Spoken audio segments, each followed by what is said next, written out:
अहमद साहिल अंसारी।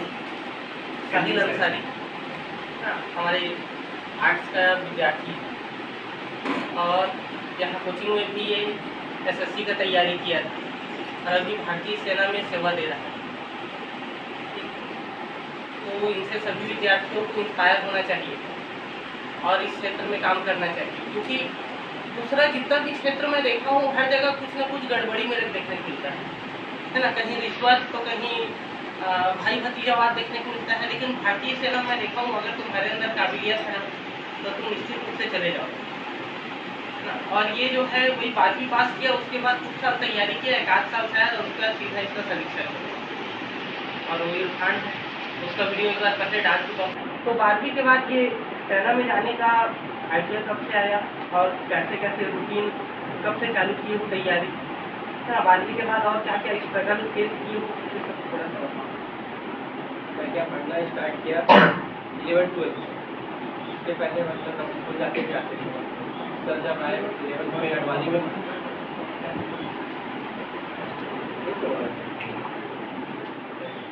मैंने पढ़ाई स्टार्ट किया 11th क्लास।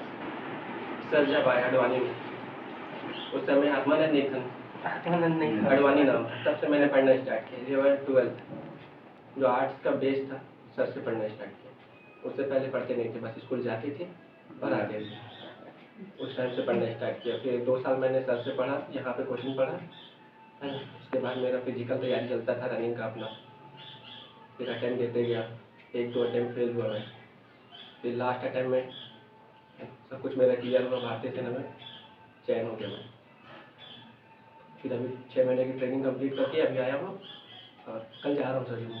अच्छा, मेरे समझ आ गया था, जैसे ना मैं उस दिन कॉल किया इरफान को ना, उसी दिन समझ गया था ये लोग लास्ट दिन आएंगे करके। तो जैसे आज ड्रेस पहन के नहीं आया तो मैं समझ गया आज नहीं जाएगा, कल जाएगा। ड्रेस पहन के आया था तो मैं समझ जाता यहीं से रेलवे स्टेशन जाएगा। ट्रेनिंग में क्या क्या हुआ थोड़ा बताओ, क्योंकि वो ट्रेनिंग थोड़ा क्या रहता है, आज लोग सब जो विद्यार्थी हमारे लोग हैं, युवा पीढ़ी, वो थोड़ा एकदम जो ऐसा टाइप का लाइफ है एडवेंचर वाला है, इससे बहुत ज़्यादा आकर्षित रहते हैं। जैसे कई लोग फ्री फायर पबजी वगैरह खेलते रहते हैं, तो एडवेंचर वाला लाइफ युवाओं को क्या करता है, आकर्षित करता है थोड़ा सा। तो ट्रेनिंग जो है थोड़ा सुनने लायक है ना। बताइए ट्रेनिंग में क्या क्या। ट्रेनिंग में तो हार्ड होता है। 6 महीने के ट्रेनिंग में रूटीन दिन भर का क्या रहता है? सुबह 25 को उठना रहता है, सुबह 3:25 को उठना है और रात को 11:10 तक सोना रहता है। उसके बीच में थोड़ा भी नींद नहीं मिलता है ना। और दिन भर में कम से कम 40 से 45 किलोमीटर का रनिंग हर रोज, प्लस बैटल हो। दिन भर में कितना रनिंग? 40 से 45 किलोमीटर। क्योंकि ट्रेनिंग छोटा था ना सर, 6 महीने का था इसलिए। अच्छा, बाकी फिर अपना क्लास, पीटी, ड्रिल जो भी है। ड्रिल कितने घंटे का चलता है? ड्रिल चलता था सर हमारा 3 से 4 पीरियड चलता था, 40 मिनट का एक पीरियड। अच्छा हाँ 3 से 4 पीरियड ड्रिल चलता था। पीटी चलता था सुबह शाम 1.5-2 घंटा। और एक बार पीपीटी चलता था, मतलब दिन में एक बार 12 किलोमीटर का रूट मार्च, वर्दी डीएमएस के साथ पूरा। अच्छा। हाँ वो थोड़ा हार्ड होता था। अच्छा। बाकी क्लास भी चलता था अपना, जैसे वेपन का होता है, हाँ। राइफल, मैप रीडिंग है ना, नाइट नेविगेशन, रात में कैसे जाते हैं एक जगह से दूसरी जगह, सब चलता था। अच्छा, तो ये पूरा भर्ती का अपना प्रोसेस बताओ ना, कि ना कैसे तैयारी चालू किए, फॉर्म कैसे भरे, क्या क्या हुआ, पूरा प्रोसेस बताइए। हम तो मेरा भाई भरे फोन से ऑनलाइन पूरा अभी तक मतलब सरकारी नौकरी मिलने में 1 रुपया खर्चा नहीं आया। मैं खर्चा करता भी नहीं, ऐसा बचाता हूँ। तो फॉर्म भाई ने भर दिया, फिर मैं गया फिजिकल देने, दुर्ग में फिजिकल हुआ, फिजिकल पास हुआ, वहीं पे मेडिकल हुआ, फिर री मेडिकल हुआ मेरा जबलपुर में है ना। मेरा हाथ थोड़ा सा ऐसे होता है, अभी भी बैठा होता है ऐसे होता है, थोड़ा सा कमजोर है सर, फिर भी वहाँ पे बेस्ट फायरर निकल गया सर। हाँ तभी जम्मू जा रहा हूँ है ना। जम्मू पोस्टिंग। हाँ हाथ मेरा थोड़ा सा मतलब हवा आता है ना तो आंसू आता है। बाकी तो फिर मेरा रिटर्न हुआ नया रायपुर में, मतलब नवंबर में मेरा फिजिकल हुआ और जनवरी में मेरा रिटर्न हुआ 15 जनवरी को, और 29 जनवरी को रिजल्ट भी आ गया। मैं फरवरी में चले गया ट्रेनिंग सेंटर में।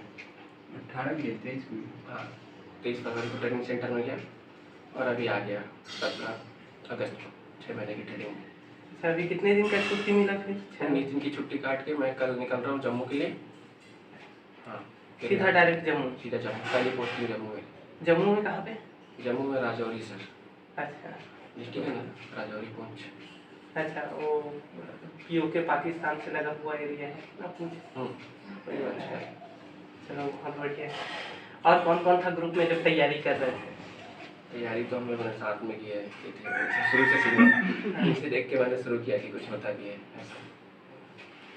हाँ, मतलब मैं भी देखा हूँ है ना, अपने साथ वालों को, कई लोग जैसे होते हैं ना, बहुत लोग जैसे मैं देखा हूँ कि एक ग्रुप स्टडी जब होता है तो कई लोगों के मन में थोड़ा सा रहता है ना, कि मैं सबसे आगे निकलूँ ऐसा करके। लेकिन इरफान का देखा हूँ वो सबको साथ लेके चलता है ना, वो अपने साथ वालों को ना पहले आगे बढ़ाएगा और वो पीछे पीछे दौड़ेगा। ये ऐसा नहीं है कि मैं उससे आगे निकलूंगा, मैं उससे बेस्ट करूंगा, ऐसा नहीं है। इसके में थोड़ा सा है। और सेना में ये वाला गुण तो सबसे ज़्यादा जरूरी है ना, कि एक टीम वर्क होना चाहिए। उस टीम में हम लोग काम कर रहे हैं तो उसमें सबसे बेस्ट करूँ, सबसे आगे निकल जाऊँ, मेरे को मेडल में जाए, ये वाला मानसिकता नहीं होना चाहिए। सब साथ में काम करें, ये वाला जो है इरफान के वहाँ है थोड़ा सा। ठीक है, और बताओ कुछ अपने फ्रेंड सर्कल के बारे में। अभी मिले होगे, आए होगे तो सबसे? हाँ, अभी तो मिला था। जो नहीं भी मिलते थे वो भी मिलने आए। हाँ, मेरे भी बहुत जने दोस्त लोग गए हैं। जब हम लोग पढ़ते थे ना तो हम लोग एनसीसी में थे, तो एनसीसी में ना एक ग्रुप बन गया था हम लोग का। तो उस ग्रुप में लगभग हम लोग 25-30 लोग थे, तो लगभग आधे से ज़्यादा लोग सेना में चले गए। तो सेना का लाइफ थोड़ा सा ना ऐसा रहता है ना कि सबसे ज़्यादा अलग है ना। जैसे मान लीजिए कोई पटवारी बन गया या कोई और किसी सरकारी नौकरी में, जैसे मान लीजिए मैं टीचर जी हूँ, तो मैं टीचर हूँ तो अपने फैमिली सर्कल के बीच में रहूँगा, अपने परिवार के बीच में रहूँगा, है ना, अपने क्षेत्र में रहूँगा। लेकिन सेना में जाने के बाद बिल्कुल अलग क्षेत्र में चले जाओगे, कोई नहीं मिलता है वहाँ पर। तो मेरे जो दोस्त लोग हैं ना, वो लोग हफ्ते में, महीने में 2-3 बार तो कॉल लगा ही देते हैं मेरे को। अब मेरे पास समय नहीं रहता, मैं क्लास लेते रहता हूँ तो देखता हूँ अरे फोन आ रहा है करके, फिर नहीं उठाता हूँ, बाद में लगाऊंगा करके। तो वो लोग को बहुत इच्छा रहता है कि किसी अपने से बात करें, है ना, कोई अपना आदमी मिल जाए तो उससे बढ़िया बात करें, थोड़ा टाइम एक्सपेंड करें। उन लोग को बहुत बढ़िया लगता है, क्योंकि वो अपना घर द्वार सब छोड़ के, परिवार छोड़ के कितना दूर गए है ना, वहाँ पर का तो भाषा भी अलग रहता है, लोग भी अलग रहते हैं। तो इस कारण ना जो थोड़ा अपनापन रहता है ना, सेना के लोगों में थोड़ा ज़्यादा रहता है। अपने लोगों को देखते हैं बहुत ज़्यादा प्यार आ जाता है उनके में।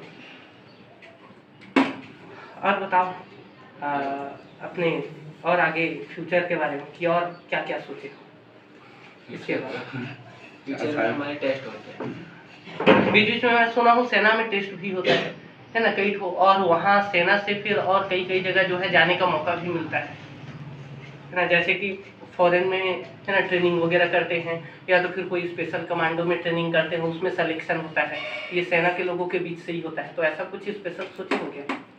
हाँ सर, वो टेस्ट जो होता है अपना, मतलब एक तो ऊपर रैंक के लिए होता है और एक किसी भी स्पेशल फोर्स के लिए, मतलब वॉलंटियर के लिए होता है ना। मैं भी वॉलंटियर हूँ सर। हाँ, मतलब मैं वॉलंटियर हूँ ट्रेनिंग के बीच से, मतलब कभी भी बुला सकते हैं फिर से ट्रेनिंग के लिए, अगर एसपीजी या उसके लिए जो भी एनएसजी। हाँ, ये तो मतलब बहुत पावरफुल पोस्ट होता है एसपीजी एनएसजी। ब्लैक वाला वर्दी ना सर मेरा।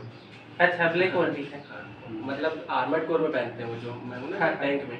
अच्छा, हाँ, टैंक वाले में, तो उसमें ही पहनते हैं। तो टैंक में मतलब टैंक में रहना है? हाँ, टैंक चलाना सर। तो वो तो बहुत डिफिकल्ट जॉब होता है टैंक चलाना। टैंक चलाना मतलब कि ना, मैं कल ही वीडियो में देख रहा था यूट्यूब में कि सबसे आर्मी में सबसे ज़्यादा टफ जो जॉब होता है ना, सबसे ज़्यादा कठिन जो नौकरी होता है ना, वो टैंक के अंदर का होता है। टैंक के अंदर ज़्यादा जगह नहीं होता है, जब फायर होता है ना तो एकदम जोर से आवाज़ करता है, कान पूरा सुन्न हो जाता है, और साथ में वो बारूद का स्मेल आता है, और गर्मी के दिन में हालत खराब हो जाता है। बोलते हैं टैंक के अंदर में ही रहना है, तो टैंक वाला जॉब मतलब बहुत खतरनाक जॉब है। और यहाँ पर हमारा जो युवा पीढ़ी है ना, 12वीं के बाद ये लोग भी तैयारी में जाएंगे, उनके लिए कोई संदेश या कोई गाइडलाइन देना चाहो तो? सर से पढ़ रहे हैं, इससे अच्छा कुछ नहीं है। मैंने भी सर से ही पढ़ा है, और यहाँ पे तो मैं वहाँ पीछे बैठता था, सबसे पीछे, वहाँ जो भाई लोग बैठे हैं ना, बैक बेंचर। Back bencher. यहाँ पर एक दीवार होता था ना, किचन। हाँ, एक दीवार था यहाँ पर। तो स्टार्टिंग में जब चालू किए थे ना, तो एक ही रान दिए थे रूम को। फिर बच्चे लोग ही बोले कि सर कोचिंग पढ़ाओ, आप बढ़िया पढ़ाते हो वैसे करके। तो इंटरेस्ट था मेरे अंदर भी बहुत बढ़िया, है ना, क्लास लेने का। तो इसी को खाली करवा दिए और यहीं चालू किया। तो यहाँ सब लोग ऐसे बैठते थे, और जो लेट से आता था वो उधर बैठता था, तो उसको मैं नहीं दिखता था, वो अंदर में बैठते थे और मेरा आवाज़ बस जाता था उसके तक। ये सब इससे तो ये लोग बहुत पुराने स्टूडेंट हैं। इसके बाद बीच में फिर एसएससी का कोचिंग करने के लिए भी आए यहीं पर। तो ये लोग का जो ग्रुप था ना, तुम्हारे ग्रुप में और कौन कौन था? सर यहाँ पे वो संजय लोग थे जो। अच्छा, संजय और वो रघु। हाँ, इन लोग का जो ग्रुप था ना, सबसे पहला ग्रुप था इस कोचिंग का। और मैं स्कूल में गया था ना 2017 में, तो सबसे पहले इन्हीं लोग को पढ़ाया था। तो इन लोग का ग्रुप बहुत बेस्ट ग्रुप था, एक आदर्श ग्रुप जिसको बोलते हैं ना, बात मानना, टीचर लोग का बहुत ज़्यादा बात मानना, जो बोल दिए उसको करना ही करना है ना, वो इन लोग का बहुत ज़्यादा बेस्ट ग्रुप था। तो मैं ऐसा जनरली बढ़ाई नहीं करता हूँ, उस बारे में मैं बात ही नहीं करता हूँ अगर कोई कमी है तो। लेकिन अगर कोई बेस्ट कर रहा है तो उसको बताता जरूर हूँ मैं। तो अभी हम लोग देख रहे हैं जनरेशन जैसे चेंज हो रहा है, स्टूडेंट के बीच में और टीचर के बीच में क्या हो रहा है, एक फ्रेंडली माहौल, है ना, दोस्त जैसा माहौल आ रहा है। अब उस दोस्त जैसे माहौल में विद्यार्थी क्या होते हैं ना, भूल जाते हैं थोड़ा सा अपनी सीमा, और वो क्या करते हैं ना कि एकदम मजाक करना, है ना, ऊंची आवाज में बात कर देना, मजाक करना। तो जो टीचर है वो नज़रअंदाज कर देता है, लेकिन उसके मन में थोड़ा सा रहता है कि मैं जो है थोड़ा छूट दे दिया हूँ, लेकिन ये बहुत आगे बढ़ गया ऐसे करके। लेकिन इनका जो क्लास था ना, इनके में बहुत छूट दिया था, बहुत ज़्यादा, है ना, और एकदम फ्रेंडली माहौल था। लेकिन ये लोग कभी भी अपना जो लिमिट था उसको क्रॉस नहीं किए थे, हमेशा इज्जत से ही बात करते थे। और मैं देखा हूँ एक चीज़ कि कोई भी कितना भी ज़्यादा पढ़ ले लिख ले, कोई कितना भी ज़्यादा नंबर पा ले या कम नंबर पा ले या ज़्यादा नंबर पा ले, उससे मतलब नहीं है। जिसका बिहेवियर सही है ना, वही जाके कुछ ना कुछ करता है। मैं बहुत एग्जाम्पल देखा हूँ ऐसी। तो कहने का मतलब जो स्कूल है ना, वो हमें बिहेवियर सिखाता है। हमारे स्कूल के पीछे पहले लिखा था विद्या ददाति विनयम, मतलब विद्या से अगर तुम्हारे अंदर विनय नहीं आया है तो उसका कोई यूज नहीं कर पाओगे फिर। और इरफान तुम बताओ, अभी जा रहे हो डेली फिजिकल? जी सर, मेरा सिलेक्शन हो गया सर बीएसएफ में, अभी एसएससी जीडी जो उसके बाद वाला है। अच्छा अच्छा, फाइनल मेरा सिलेक्शन हो गया। अरे वाह, बहुत बढ़िया है यार, एक बार ताली बजा दे।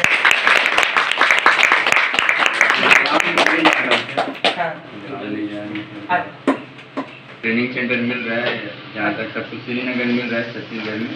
कहाँ पे? श्रीनगर, जम्मू कश्मीर। अच्छा, छत्तीसगढ़ के लोगों को? हाँ, अच्छा, बीएसएफ वाले को हाँ, श्रीनगर मिल रहा है। अच्छा, तो इसी का है कि अक्टूबर में बुलाए हैं सर, तो ज्वाइनिंग लेटर आया नहीं है पोस्ट ऑफिस के द्वारा, आ जाएगा तो कंफर्म पता चलेगा। अच्छा अच्छा। मेडिकल वगैरह सब निकल गया? हाँ सर, मेडिकल हो गया सर। मेडिकल मेरा शायद 26 को था ना, 26 जुलाई को था शायद मेरा मेडिकल। 26 जुलाई या 27 जुलाई को था, है ना, यही बिलासपुर में था। पिछले बार भी बिलासपुर में मेडिकल दिलाया था, उस बार भी क्लियर था। पिछले बार फाइनल मेरिट में कट गया था, तो इस बार फाइनल सिलेक्शन हो गया बीएसएफ पोस्ट में। अरे वाह, बहुत बढ़िया, बीएसएफ पोस्ट है। चलो, एक जने को मैं बुलाया था, दो खुशखबरी मिल गया यहाँ तो। एक बार पिछले समय फिर आया था, है ना, उसका पूरा फाइनल था, फिर पता नहीं लास्ट में कहीं पर जाके कट गया एकदम से। नंबर कम पर 1.5-2 नंबर। हाँ, 1.5-2 नंबर से कहीं पर कम हो गया। जीवन में अपने आप में कहीं मत गलती करना कि नंबर कम पड़ जाए बस। हाँ, कई लोग क्या है ना, नंबर कम होता है थोड़ा उदासीन हो जाते हैं। ये कई बार पता है शुरू से। आज बताओ कितना एज हो गया इरफान तुम्हारा? मेरा 23 प्लस। 23 प्लस हो गया है ना। और ये जो है ना लगभग 17-18 साल से तैयारी कर रहा है ना। भारतीय सेना में जाने के लिए लगभग 6 साल से तैयारी कर रहा है, और इसका हाइट, हेल्थ वगैरह सब देख सकते हो, बढ़िया है। और ये रनिंग वगैरह में सब चीज़ में मैं देखा हूँ, सब चीज़ में एकदम बेस्ट है।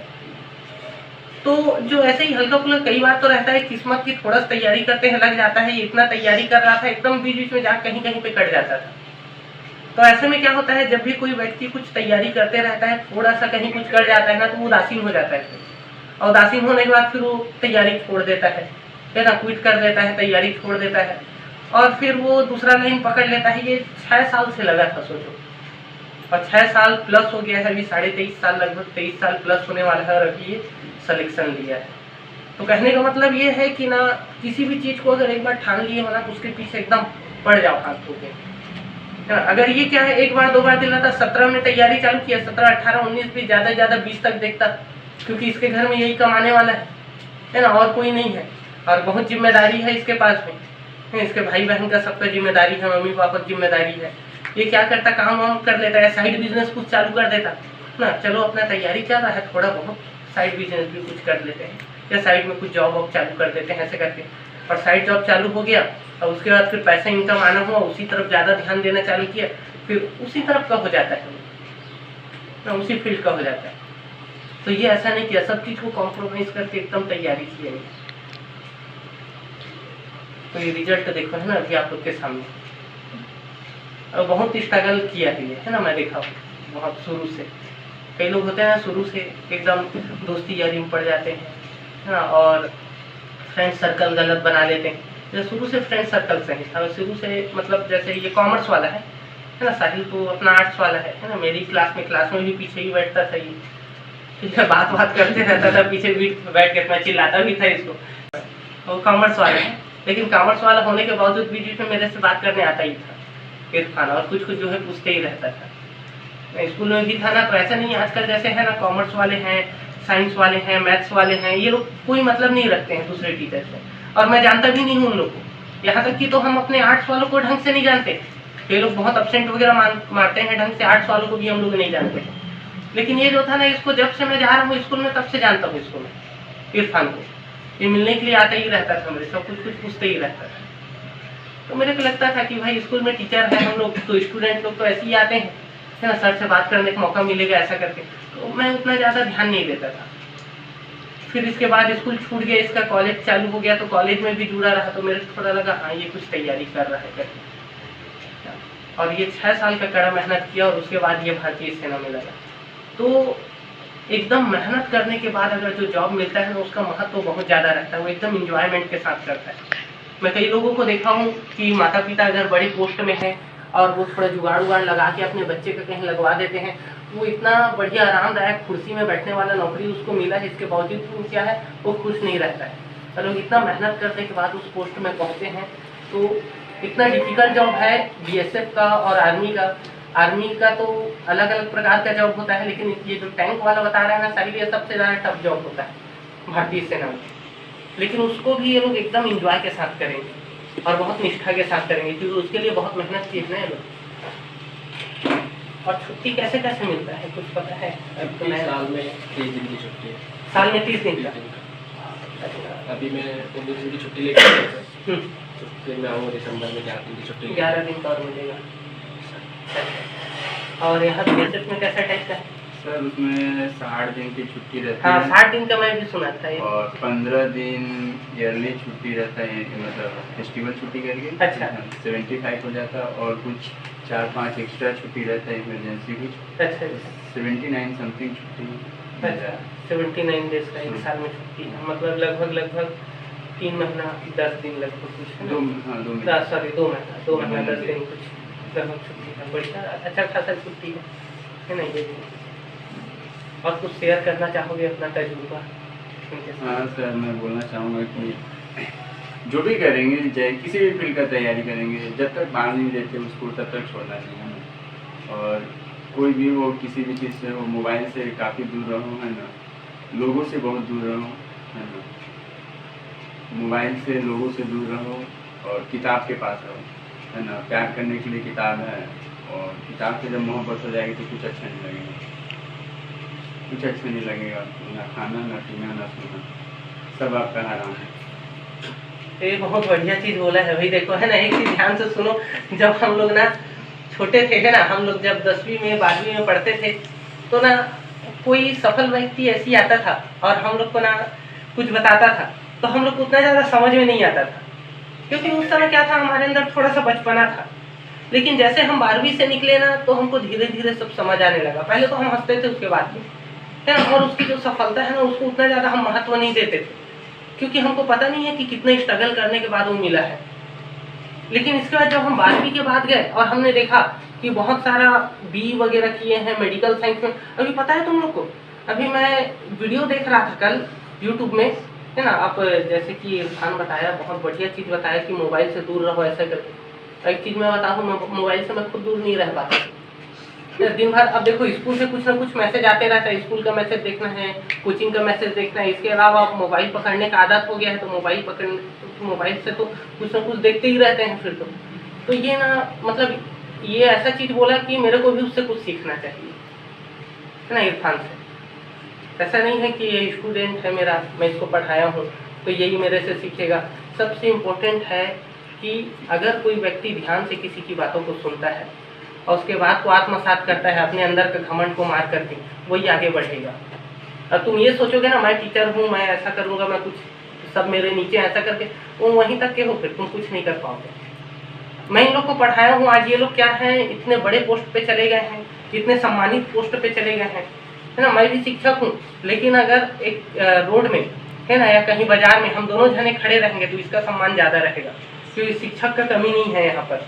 लेकिन सेना के लोग बहुत कम दिखते हैं, है ना, सैकड़ों में कोई एक अगर सैनिक निकल गया तो निकल गया। तो ये लोग को मैं बुलाया हूँ तो एक ये नहीं है कि मैं तुम लोग को मतलब इन फेस करा सकूँ, इनसे कुछ गाइडलाइन दे सकूँ। ये लोग इतना मेहनत किए आगे निकल गए हैं, तो इसका एक मकसद ये भी है कि मैं भी इनको सुन सकूँ और कुछ चीज़ सीखने का जो है मेरे को भी मौका मिले। मैं भी बोलता हूँ कि मोबाइल को मत पकड़ो ज़्यादा, मोबाइल बेकार चीज़ है। आपके मम्मी पापा भी बोलते हैं, आपके भाई बहन भी बोलते हैं, लेकिन जब कोई बड़ा आदमी बोलता है ना तो उसका महत्व अलग रहता है। APJ अब्दुल कलाम कोई स्पेशल चीज़ थोड़ी बोला है, वही बोला है जो सब लोग बोलते हैं, है ना, अच्छा चीज़ ही बोला है, और अच्छा चीज़ तो सब लोग बोलते हैं, लेकिन वो महान व्यक्ति है तो उसके मुंह से निकला है तो ज़्यादा इम्पोर्टेंट हो गया। तो वैसे ये लोग आए हैं तो ये लोग कुछ जैसे बता रहे हैं तो ये ज़्यादा इम्पोर्टेंट हो गया ना, बहुत ज़्यादा। तो कोई भी काम कर रहे हैं ना उसमें सेटिस्फेक्शन मिलना चाहिए। क्या तुम्हारा इच्छा है, जैसे इनका इच्छा है ना, इरफान का शुरू से इच्छा है, वो बताता था कि उसको ना एकदम वो बॉर्डर वाला ही काम करना है, मेहनत वाला काम। अगर आर्मी में उसको ऐसा काम मिल जाए कंप्यूटर वाला या बैठ के बाबूगिरी वाला काम मिल जाए ना तो वो नहीं करूँगा बोलता है। आर्मी में वही वाला काम करना है, बंदूक पकड़ने वाला, ये बोलता है। मान लो जाए उसको फ्री में अगर वो वाला जॉब मिल जाता है ना, कुर्सी टेबल में बैठ के आराम से काम करो साहब जैसा, ऐसा वाला काम अगर इसको मिल जाता तो सेटिस्फेक्शन नहीं होता ना इसको, है ना, काम तो मिल जाता। तो वैसे ही अगर हमको कुछ काम मिला है, अगर हम उसको सेटिस्फेक्शन के साथ कर रहे हैं तो एकदम बेस्ट करेंगे और लोग नाम भी लेंगे। जैसे कल एक जन आया था, एक लड़का आया था, मोहित नाम का एक लड़का आया था, उसका RTO ऑफिस में जॉब लगा। परसों आया था, परसों RTO ऑफिस में। RTO में भी बहुत पैसा है हाँ, अब पता नहीं कैसा लगा था वो। 15 मिनट कुछ रुका, 15 मिनट भी नहीं, 10 मिनट रुका, मिठाई डब्बा लेकर आया था, उसके बाद फिर चले गया। तो वो थोड़ा सा बात किया, फिर और आऊँगा सर, अभी मैं थोड़ा दूसरे जगह जा रहा हूँ करके वो निकल गया। तो मिलने के लिए बस आया था। तो मोहित करके है वो, कहीं पर RTO ऑफिस में वो जो है ना, RTO मतलब बड़ा बड़ा जो ट्रक रख जाता है ना, उसको चेकिंग वेकिंग वाला काम ये सब रहता है उसमें। तो वो आया। तो हमारे आर्ट्स से ना बहुत बच्चे सेलेक्ट होते हैं ना, अच्छे जगह सेलेक्ट होते हैं। सबसे अच्छा सब्जेक्ट है, जिसको सब लोग खराब सब्जेक्ट बोलते हैं, और ज़्यादातर क्या करते हैं कि ना जिनका कम परसेंट है उसको ज़बरदस्ती इसी सब्जेक्ट में डाल देते हैं। स्कूल में देखा हूँ कि सबसे ज़्यादा जो सिलेक्शन लिए हैं ना तो हमारे आर्ट्स के स्टूडेंट लोग लिए। यूट्यूब में मैं कल वीडियो देख रहा था, तो उसमें एक लड़का था, वो IIT किया था। IIT मतलब बहुत बड़ा चीज़ होता है, पता है। अभी हमारे प्रिंसिपल सर है ना, उसकी बेटी बहुत कितना साल से वो नीट का तैयारी कर रही, नीट क्वालिफाई नहीं हुआ। अब वो एक लड़का जो था, जैसे बायो वाले लोग नीट करते हैं ना, वैसे ही मैथ्स वाले लोग IIT का पेपर IIT का तैयारी करते हैं। एग्ज़ाम क्रॉस करने के बाद बड़े बड़े IIT कॉलेज में उन लोग का सिलेक्शन होता है। IIT का तैयारी किया, IIT से निकलने के बाद वो वैज्ञानिक बन सकता था, है ना, वो जो है प्रोफेसर बन सकता था किसी कॉलेज में, और कई लोग मेरे परिचय के बने भी हैं। अब वो IIT करने के बाद, इतना बड़ा पढ़ाई करने के बाद, वो रेलवे में ग्रुप D का फॉर्म भरा है। IIT करने के बाद सोचो, तो आज के समय बेरोजगारी किस कदर बढ़ गया है। लेकिन हमारे यहाँ देखो, हमारे बीच में भी बैठे हैं, है ना, साहिल आर्ट्स का विद्यार्थी है, और जैसे कि ये बताया मैं 1 रुपया खर्चा नहीं करता, और मैं पैसा बचाता हूँ ऐसे करके 1 रुपया खर्चा नहीं किया है, और अपने मेहनत के दम पे ये पहुँच गया है। तो ये आज के समय ये भी एक उदाहरण है कि बेरोजगारी किस कदर बढ़ गया है। आदमी IIT करने वाला आदमी जो है वो बेलचा पकड़ने के लिए तैयार है।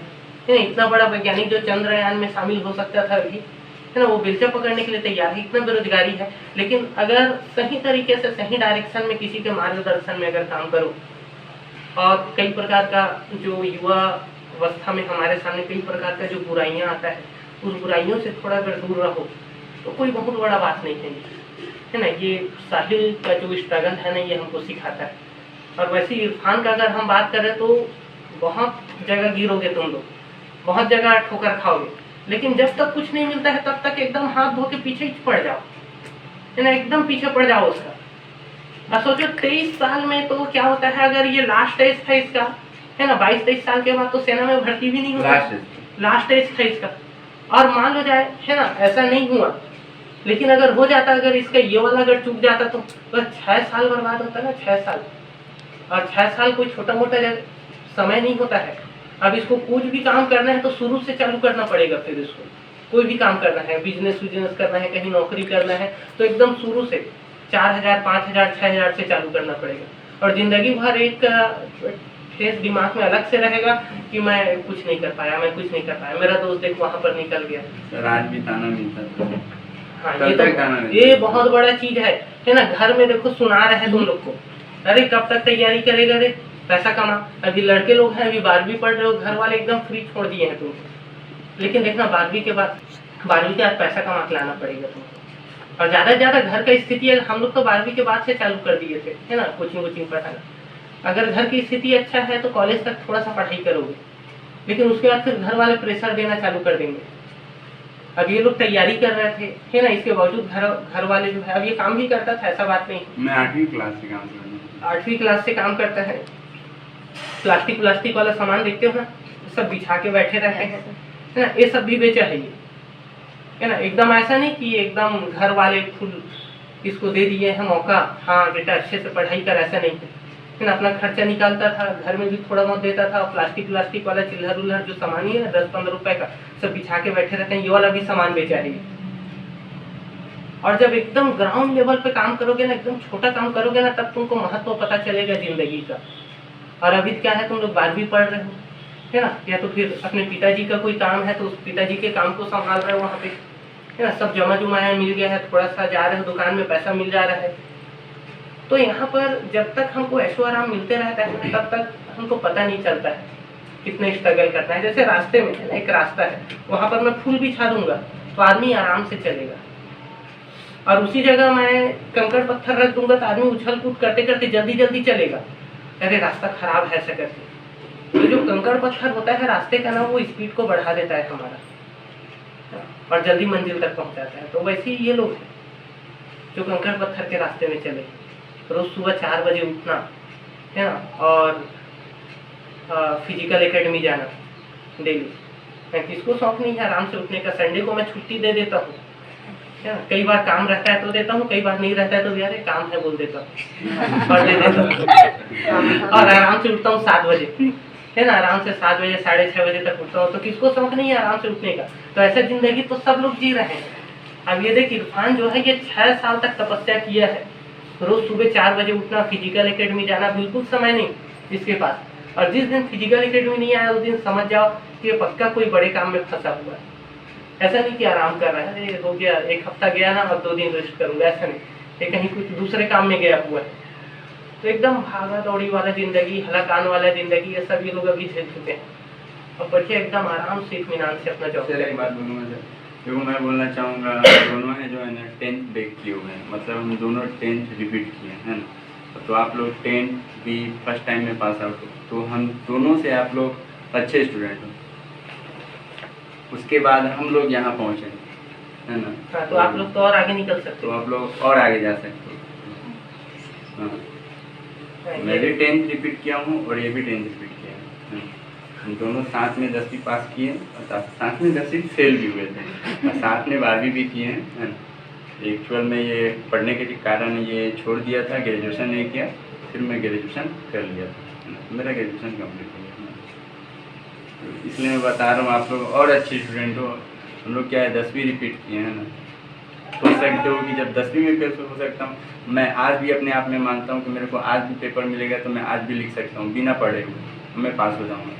बट मेरा उस समय क्या स्थिति होगा कि मैं फेल हो गया हूँ। मैं आज नहीं पढ़ रहा हूँ, लेकिन फिर भी मेरे अंदर कॉन्फिडेंस है कि मैं आज 10th का एग्ज़ाम निकाल सकता हूँ या मेरा 12th का भी सब्जेक्ट का एग्ज़ाम मिल जाएगा तो भी मैं निकालूंगा, कोई नहीं, मेरे को कोई तकलीफ नहीं। आज मेरे को 12 किए हुए मतलब तो 2019 में पास आउट, मतलब 4 ईयर्स हो गया। चाहे मेरा कोई भी अकाउंट का सब्जेक्ट हो तो भी मैं हैंडल कर लूँगा, या फिर मैनेजमेंट का हो, या फिर इकोनॉमिक्स हो, या हिंदी इंग्लिश कंपलसरी। तो एक लेवल के बाद आपका बन जाता है। तो शायद मैं अच्छा पढ़ाता था, इस कारण ये लोग मेरे को अच्छे लगते थे, या शायद ये लोग अच्छे थे इस कारण मैं अच्छा पढ़ाता था। तो क्लास अच्छा हो रहा है, इसके पीछे केवल टीचर का हाथ नहीं है, दोनों जने का हाथ है। बच्चे अच्छे होंगे तो क्लास अच्छा होगा, क्लास अच्छा होगा तो बच्चे अच्छे होंगे। और मैं आके बस क्या करूँगा, टाइम पास कर दूंगा क्लास में, तो सब मेरे क्लास में बदमाशी करेंगे। और अगर सब मेरे क्लास में बदमाशी करेंगे तो मैं ढंग से नहीं पढ़ाऊंगा। तो दोनों के सहयोग से स्कूल चलता है, क्लास होता है।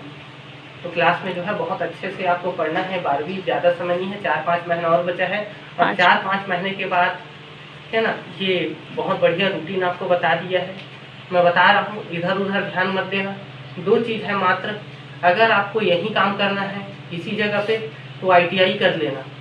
ITI करने के बाद रेलवे में जॉब लग जाता है, बहुत आसान, थोड़ा सा मेहनत करोगे लग जाएगा। ग्रुप डी में हर साल फॉर्म आता है, हर साल फॉर्म आता है। ITI के लिए कोटा रहता है, हर साल फॉर्म आता है। सेना में भी होता है, सेना में भी DRDO आता में है। भी होता है, DRDO में होता है, इसरो में भी होता है, और भारतीय सेना में भी भर्ती होता है ना। उसमें इंजीनियरिंग डिपार्टमेंट में होता है ना, ITI वालों का। अगर उसमें जाना है तो ITI कर लिए हो तो उसमें भी जा सकते हो। यहाँ खुद अपने यहाँ लोकल यहीं पर भी जॉब कर सकते हो। और अगर कुछ अच्छा अलग सोच रखते हो कि नहीं, ज़िंदगी एक बार मिला है, इसमें कुछ बड़ा करेंगे ऐसा करके, तो 12वीं के बाद सीधा सेना का तैयारी करना। क्योंकि ये 2 चीज़ ऐसा है ना, अगर तुम मेहनत करोगे ना निश्चित रूप से पहुँचोगे तुम। लेकिन अभी तक सेना एक ऐसा जगह है जहाँ पर आज तक सुनाई नहीं दिया है कि ये पैसा लिया है उसके बाद इसका भर्ती हुआ है। अभी तक साफ सुथरा छवि अपना बनाया रखा है। इस कारण सेना जो है बहुत ज़्यादा सम्मानित है ना। अब ये क्या है, सेना में जवान है, और पुलिस का मान लो जाए कोई SP रैंक का भी अधिकारी हो, DSP रैंक का भी अधिकारी हो, दोनों अगर साथ में खड़े हो जाए ना तो पब्लिक का जो सपोर्ट है, फुल सपोर्ट इसको रहेगा। सेना का एक अलग ही छवि है, भगवान के बराबर मानते हैं उसको भारत में, सेना के लोगों को। और जॉब कितने साल का रहेगा? 4 साल बाद परमानेंट होगा तो फिर अच्छा, अग्निवीर वाला योजना, अग्निवीर वाला योजना। तो अग्निवीर वाला योजना में है ना, इसके बारे में थोड़ा सा बताओ ना, मेरे भी बहुत सारा डाउट है, मैं भी बहुत अच्छे से नहीं जानता हूँ। स्कीम क्या है? आपका भी है क्या अग्निवीर? परमानेंट। चलिए, अग्निवीर योजना के, ये अग्निवीर योजना जब से आया है ना तो जॉब अपॉर्चुनिटी बढ़ गई है, मतलब ज़्यादा से ज़्यादा लोग सेना में अब जा सकते हैं, है ना। ये थोड़ा बढ़िया स्कीम लग रहा है मेरे को। थोड़ा इस स्कीम के बारे में बताओ, क्या होता है? अग्निवीर तो जो है अभी 4 साल के लिए है। सबसे पहले कोई भी अगर कैंडिडेट उसमें जाते हैं उसको 4 साल बोल के लिए जाता है ना। वो जब आएगा और जब वो एंड करेगा जाएगा तो 4 साल के लिए आएगा जाएगा पहले, ऐसा है। फिर 25% लोग परमानेंट होंगे, जो भी अच्छा काम करेगा। डिसिप्लिन, सबसे अच्छे सीनियर में डिसिप्लिन होता है ना, सबसे पहले डिसिप्लिन होता है। सब कुछ देख के आपका काम, डिसिप्लिन, व्यवहार, हर कुछ देख के आपका जो भी रिजल्ट बनेगा, फिर आप 25% में परमानेंट होंगे। अगर आप परमानेंट होते हैं तो कम से कम 17 साल आपको जॉब करना पड़ेगा, कम से कम 17 साल, ऐसा है। फिर उसके ऊपर आप अगर रैंक मिलता है आपको, रैंक प्रमोशन ले लेते हैं, नहीं तो रैंक मिल जाता है तो फिर और ज़्यादा जॉब करना पड़ेगा, ऐसा है। तो देखो इसमें ना अग्निवीर में एक और नया स्कीम आया है, और वो स्कीम क्या है ना कि जैसे ये सेना से रिटायर हो जाएंगे तो उसमें कुछ पैसा तो मिलेगा ही, साथ में जॉब में इन लोग को जो है आरक्षण भी मिलेगा। ये रेलवे ऐलान किया है ना, पिछले साल ही, इसी साल ऐलान किया है रेलवे कि जितने बच्चे अग्निवीर से निकलेंगे, क्योंकि 4 साल का जॉब है, 75% तो बाहर हो जाएंगे, 25% बस रहेंगे। अब वो जो 75% बाहर हो जाएंगे, अब वो फिर आगे क्या करेंगे? तो उसके लिए रेलवे ने क्या किया है, एक स्कीम निकाला है कि जितने बच्चे अग्निवीर से काम करके अगर रेलवे का जॉब के लिए अप्लाई करेंगे तो उनको हम विशेष आरक्षण देंगे, और आरक्षण मिलने के बाद तो उसका लगना तय है, तो बढ़िया काम हो जाएगा। जॉब, रेलवे वाला जॉब क्या है, बहुत अच्छा जॉब माना जाता है, क्योंकि रेलवे एक ऐसा डिपार्टमेंट है जो अपने कर्मचारियों को सबसे ज़्यादा सुविधा देता है ना। छुट्टी देता है साल भर में, ट्रेन टिकट तो मुफ्त रहता है ज़िंदगी भर, और अगर ट्रेन टिकट यूज़ नहीं करोगे तो फ्लाइट का भी टिकट देता है। यहाँ 6 टिकट अगर यूज़ नहीं किया हो तो एक फ्लाइट का टिकट मिलेगा, है ना। मेरे कई फ्रेंड लोग हैं, वो लोग बताते हैं टूर मिलता है ऑल इंडिया में, पूरे भारत में कहीं भी तुम घूम सकते हो फ्री में रेलवे में, तुम्हारा हर चीज़ जो है छूट रहेगा वहाँ पर, हर चीज़ आना जाना सब बढ़िया फ्री रहेगा। तो रेलवे के जॉब को बहुत ज़्यादा आरामदायक जॉब माना जाता है क्या। तो रेलवे अभी अभी ऐलान किया है, जो हमारे यहाँ का वैष्णव जो रेल मंत्री हैं है ना, उसने ऐलान किया है कि जितने बच्चे अग्निवीर योजना से 4 साल का जॉब करने के बाद निकलेंगे उन लोग को पैसा तो मिलेगा है ना, जिससे वो अपना नया खुद का अपना स्टार्टअप कर सकते हैं। छोटा मोटा रकम नहीं मिलेगा, अच्छा खासा रकम मिलेगा है ना, 11 लाख का है ना। यहाँ से आप अपना बहुत बढ़िया एक स्टार्टअप चालू कर सकते हो। या तो फिर अगर आपको जॉब ही करना है तो रेलवे में उन लोग को आरक्षण मिलेगा। तो अग्निवीर योजना जो है पैरामिलिट्री में भी सर आरक्षण, पैरामिलिट्री में भी है, तो पैरामिलिट्री में भी देंगे, बीएसएफ और सीआरपीएफ। हाँ, तो इरफान का जो है ना वो पैरामिलिट्री फोर्स है ना, अर्धसैनिक बल है। ये जो है ना वो गृह विभाग के अंतर्गत आता है, होम मिनिस्ट्री के अंतर्गत। और साहिल का जो है ना ये मिलिट्री फोर्स है, ये रक्षा विभाग के अंतर्गत आता है, डिफेंस के अंतर्गत है ना। तो उनका जो जॉब रहेगा ना वो स्टेट गवर्नमेंट के अंदर, जैसे मान लो जाए ये चले गए उड़ीसा में है ना, उड़ीसा बांग्लादेश ये जो है अपना, या वेस्ट बंगाल चले गए, वेस्ट बंगाल और बांग्लादेश के बॉर्डर में है, तो इनको ऑर्डर कौन करेगा, होम मिनिस्ट्री करेगा है ना, गृह विभाग। और ये किसी के अंडर में नहीं है, ये जो है रक्षा विभाग अपना अलग है इसका है ना। बोलने के लिए तो सेंट्रल गवर्नमेंट में आते हैं, लेकिन ये प्रधानमंत्री का भी बात नहीं सुनते। इंदिरा गांधी को तो सिक्योरिटी गार्ड मारा था प्रधानमंत्री का भी बात नहीं सुनते हैं है ना, ये इनका अलग रहता है। और एक चीज़ और बता दूं, इतना सम्मानित पोस्ट होता है सेना का पोस्ट कि इसके ऊपर कोई केस नहीं चलता है। अगर ये कुछ भी तरीके से अगर गलत तरीके से अगर फंस जाते हैं, आम आदमी जैसे हम लोग हैं, अगर हम लोग फंस जाते हैं तो हम लोग पुलिस कोर्ट कचहरी के चक्कर में फंस जाएंगे। लेकिन इनके ऊपर कहीं भी किसी भी कोर्ट में ये अथॉरिटी नहीं है कि इसके ऊपर केस फायर किया जाए है ना। सेना के लोगों के ऊपर कभी केस नहीं होता है, उनके लिए अलग से होता है, मार्शल कोर्ट बोलते हैं उसको। तो बहुत सम्मानित पोस्ट है। मैं जब से देखा था, स्टेटस में देखा था है ना, मैं इरफान और उद्धम लोग लेने के लिए गए थे है ना साहिल को, तो मेरे को उस समय पता नहीं था इरफान का भी सिलेक्शन हो गया है करके। न्यूज़ में नहीं आया था सर, रिजल्ट ही मेरा पिछले संडे आया था। तो उस समय जब इसको लेने गए थे तब नहीं आया? नहीं आया। हाँ, तो मतलब साहिल तुम्हारे लिए भी मतलब गुड लक है, ये आया तुम्हारा ज्वाइनिंग लेटर आया ऐसा होता है कई बार, पता है कई लोग जो है गुड लक बन के आते हैं, तो ये आया तो आपका भी ज्वाइनिंग लेटर आ गया, बढ़िया, बहुत अच्छी बात है। और जब भी आओगे साहिल तो आना, ठीक है। और यहाँ के जो स्टूडेंट हैं इनको थोड़ा सा मोटिवेट करते जाना।